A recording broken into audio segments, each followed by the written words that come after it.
roster on the pulpit gifts, and everyone is present today. It is an honor. Let me put my glasses on so I can see. It is an honor and a blessing to be in the house of the Lord to celebrate this 143rd church homecoming.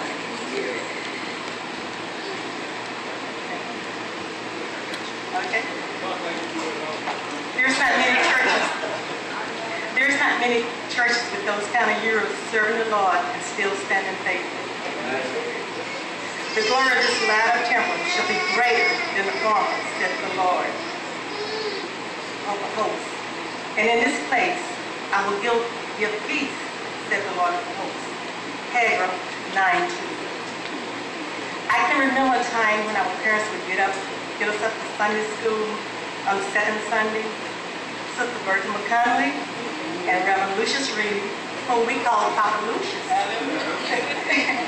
Because most of the members, you can see, as they was called in tribute, it was a family church.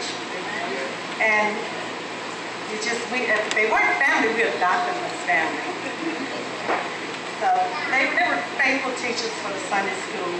And we look forward to coming and being with them.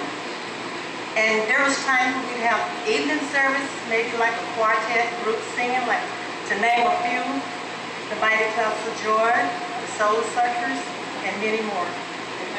And then a young child, along with other relatives and friends, hanging out at the back of the church, we would get restless and tired. And we would sneak out the back door, only to meet our parents coming out the side to escort us right back into the church. Well, and we were really fearful of the night service because I don't know if you can remember, there was an old oak tree that sit there to the back of the corner of the church, and they always said snakes lived in it. So we had to get past that tree to get home. And so we always get a running start. But I was the one always left behind. But I have to wonder now that we're older, if we had to run past that tree now, who would be left behind? So, and then of course, there was the Friday night choir confederation. I'm sure Mr. Connick can remember that. We'd have the surrounding choirs together, and they'd meet at each other's church, and we'd have a good time in the Lord. As we grew up, and the time came around for us kids to give our lives to Christ and join the church, the pastor at the time, Reverend Edgar Butler, would take us down to this tank, and there was plenty of snakes in there. We would be so scared. He couldn't take us underwater and get us up fast enough. But God blessed us, and we was always safe.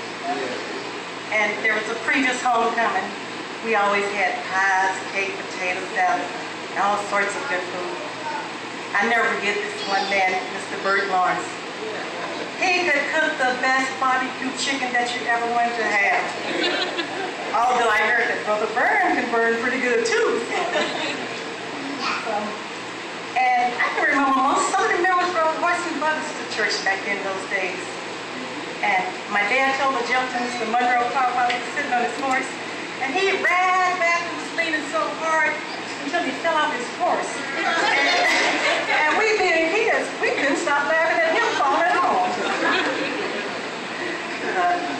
The one thing that stood out the most in my mind was the way his wife, Miss Carr, the way she had such a hunger to get to church to hear the word. That's right. She would start out walking, yes, Lord.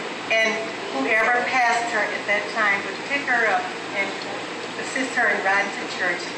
And if my dad was the one that passed her, even though there was a lot of us packed in the car like sardines, by me being the smallest, he helped me to sit on someone's lap and make room for her to ride with us.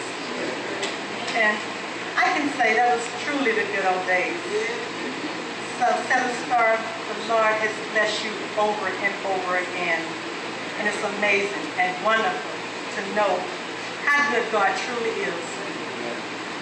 It was only by His grace and mercy that we can all look around and say, thank God for Seven Star, 143rd church anniversary.